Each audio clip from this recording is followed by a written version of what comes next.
Robinho, tem ainda mais alguns pontos aí que Lito deixou em aberto para que você comentasse aí com a gente. Dá continuidade aí ao que você leu.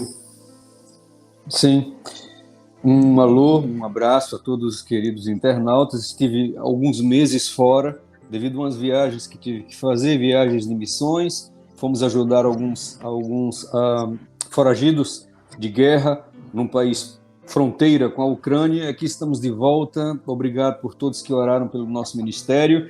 O óculos que estou usando é recomendação médica. Tenho um problemazinho de saúde e estou precisando usá-los. Vamos à frente. Tenha sede e fome da plenitude do Espírito Santo. O autor nos Amém. coloca aqui que Amém. Deus é sempre movido pela fome e sede espiritual. Deus é movido pela fome. Eu creio que ele quis dizer aqui que Deus quer ver realmente se é isso que nós queremos. Deus quer ver sinceridade naquele nosso clamor. Que Deus coisa quer linda, hein? ver Deus quer ver a gente suando realmente, derramando lágrimas, desejando com sinceridade profunda o dom do Espírito Santo. Jesus Amém. nos assegura: bem-aventurados os que têm fome e sede de justiça, porque somente esses, serão fartos. Ele se pôs de pé no templo e falou: se alguém tem sede, venha a mim e beba. Quem crê em mim, como diz a Escritura, do seu interior fluirão rios de água viva. Ele disse isso com respeito ao Espírito Santo. A água é símbolo do Espírito Santo.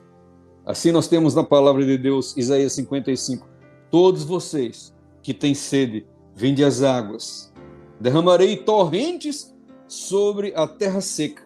Derramarei o meu espírito. Porém, a palavra terra seca não está no original. Então, nós podemos ler assim: derramarei torrentes, derramarei o meu espírito. Essa é a promessa para os sedentos. E se você vai olhar o significado de torrentes, é uma corrente de água muito forte. Amém? É Amém. uma Glória a Deus. corrente, é uma cachoeira. É esse o desejo que Deus tem sobre nós. Derramar sobre nós uma cachoeira do Espírito Santo, para que saiamos cheios do poder e cheios do amor de Jesus Cristo. Sabe, queridos, enquanto a plenitude do Espírito não for o desejo, todo o desejo de tua alma, você não será cheio desse Espírito. Quando se trata de algo desejável, mas você está disposto a continuar sem ela, você não receberá a plenitude. Homem algum jamais recebeu esta bênção enquanto sentiu que pode passar sem essa bênção. Eu vou explicar. Olha só. Homem algum recebeu essa bênção enquanto sentiu que pode passar sem essa bênção. O que o autor nos quer dizer? Uma certa vez, um grande cantor nos Estados Unidos, um homem de Deus, cheio do Espírito Santo, famoso em todos os Estados Unidos, ele começou a ficar tão famoso, mas tão famoso, que ele permitiu que a vaidade subisse ao seu coração, e ele primeiramente parou de orar. Depois que parou de orar, ele então parou de clamar a Deus pelo seu Santo Espírito, e ele começou a cantar e sentiu um vazio em sua vida, e ele falou assim, presta bem atenção: eu infelizmente perdi a unção. Eu perdi a unção. Mas ele falou algo que para mim ficou assim, muito triste, muito triste. Ele falou assim: mas pelo menos eu posso cantar. Que tragédia, meus queridos. O dom do Espírito, o desejo dessa torrente de águas deve ser real e sincero, e o clamor deve existir, e tem que ser um clamor todos os dias. De toda boa vontade buscaram o Senhor, e por eles foi achado. Buscaram a Deus de todo o seu desejo. Buscar-me-ei, diz Jeremias 29, e quando me buscardes de todo o vosso coração. Agora vamos ver a razão do fracasso. Meus queridos, na minha opinião, lendo o que li, vendo que é preciso, número 4, entregar-se totalmente ao senhorio de Cristo, o pastor Pavel, um grande missionário, seu pai foi mártir da nossa igreja adventista. Ele fez um apelo, e nesse apelo ele disse assim: quantos aqui pararam de orar ou não estão mais orando pela plena unção do Espírito? E um pastor levantou a mão. Um pastor levantou a mão da nossa igreja. E o pastor Pavel, ele ficou assim, sem palavras. Ele disse: por que você parou de clamar pela unção? E o pastor disse assim: porque eu tenho medo. Eu tenho medo que Deus me peça alguma coisa que eu não possa entregar. Sabe, queridos, não adianta a gente ficar aqui a noite inteira dizendo: precisamos entregar totalmente a Cristo, entrega total, entrega sincera, clamor, lágrimas, se tivermos medo.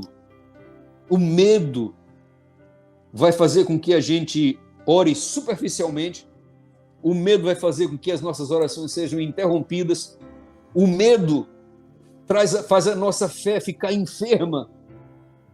Meus queridos, eu creio que a lição que eu aprendi mais aqui é que nessa entrega do senhorio de Cristo, para que Cristo seja o maestro de nossa vida, é preciso que a gente perca o medo. Você já pensou, você clamando a Deus, e amanhã de manhã você tem uma visão, e o Senhor Jesus diz assim: olha, deixa tudo e sai para um lugar que eu vou te mostrar. Você está preparado para isso? Esse é o senhorio de Cristo. Aconteceu com Abraão. E se acontecer com você? Você está com medo? Você ainda não clama porque você está com medo? Ou quando você clama, o seu clamor é um clamor incompleto, porque você tem receio de que Deus te peça alguma coisa que você não pode entregar. Eu conheci uma jovem que é missionária na África, e num dos seus testemunhos ela falou agora, semana passada, ela disse assim: queridos, eu estou muito feliz aqui na África, porque pela primeira vez em 4 anos, pela primeira vez, eu vou dormir numa cama. Eu pergunto a todos que estão me ouvindo, e eu me incluo nesses, eu e você. Se Jesus pedir para você sair do ar-condicionado do seu quarto, da sua cama fofinha, ou talvez do seu ventilador, e você ir para as altas temperaturas da África para dormir no chão, você está preparado? Minha gente, eu tenho que parar de ser superficial com Deus. Eu tenho que realmente confiar nele. Eu tenho, queridos, como pastor, que perder meu medo, porque Jesus disse assim: vocês são minhas testemunhas. O original diz assim: vocês são meus mártires. Robinho, eu tenho que estar recebendo essa torrente, Semei, para ser disposto a ser até mártir em nome de Jesus. Fala, Semei. Você falou e agora eu lembrei, a lição hoje de manhã, até alguém aqui no chat comentou, Robinho, que na lição hoje de manhã disse assim, que nós devemos orar ao Senhor. Você falou de mártir e eu lembrei. Nós devemos orar ao Senhor da seguinte forma: Senhor, que parte de mim precisa morrer? Que parte de mim ainda está viva, mas o Senhor quer que morra? Me mostre. Essa deve ser a luta da gente diária, né? Porque quanto mais partes da gente vai morrendo, mais espaço Deus encontra para fazer com que Jesus viva, né? Através da gente. Maravilhoso. É como Paulo falou: já não sou eu quem vivo, mas é Cristo que vive em mim. Considerai-vos mortos para o pecado, diz aqui o autor, mas vivos para Deus em Cristo Jesus. Nós estamos crucificados com Cristo. Crucificados com Cristo. Esteja então, meu querido internauta, meu querido internauta, esteja disposto a abandonar seus planos, as suas ambições, a sua vontade. E se Deus revelar alguma coisa contrária para você, que você aceite, seja humilde, e você vai ser grandemente abençoado. Porque não tem coisa melhor nessa vida do que saber que está fazendo a vontade do Pai Eterno. Louvado seja o seu nome. Robinho, eu estava pensando em falar, e Semei falou, e eu fiquei imaginando isso, né? Nós somos adventistas há mais de 40 anos, quase 50 anos, eu particularmente, né? Vocês são mais novinhos, Semei e Robson. Mas nunca ouvi falar como ouço hoje, muitas vezes, e até na lição, a necessidade de morrermos para o nosso eu. Está sendo muito gritante isso hoje em dia, não é, Robinho?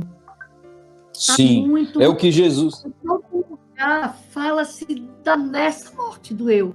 A gente precisa morrer para esse eu. Jesus falou, né, Vera? Tome a sua cruz, aquele que quiser me seguir, negue-se a si mesmo e me siga. E aqui o autor, para dar uma ilustração, ele diz assim: pense na sua vida como um talão de cheques. Se renda absolutamente. Então, você coloca nele o nome do Espírito Santo e permite que o valor do cheque, tudo que esteja escrito nesse cheque, seja escrito pelo Espírito Santo. É a vida completamente dominada, é a vida completamente dirigida, é a morte do eu e é a torrente de águas sendo derramada. Aleluia. Eu acho que esse acaba sendo o sonho de todos nós cristãos, né? Porque a gente vive nessa guerra, a gente é tão cheio de frustração, tão cheio de tristeza muitas vezes por conta das derrotas que às vezes a gente enfrenta nessa batalha contra o pecado. Então, é como se isso fosse a realização de um sonho, né? É Deus trabalhando através da gente. Essa é a maior de todas as promessas. É Ele se responsabilizando pelas nossas vitórias, se responsabilizando para não deixar a gente tropeçar. Está cheio de texto na Bíblia falando sobre isso, né? Louvado seja Deus.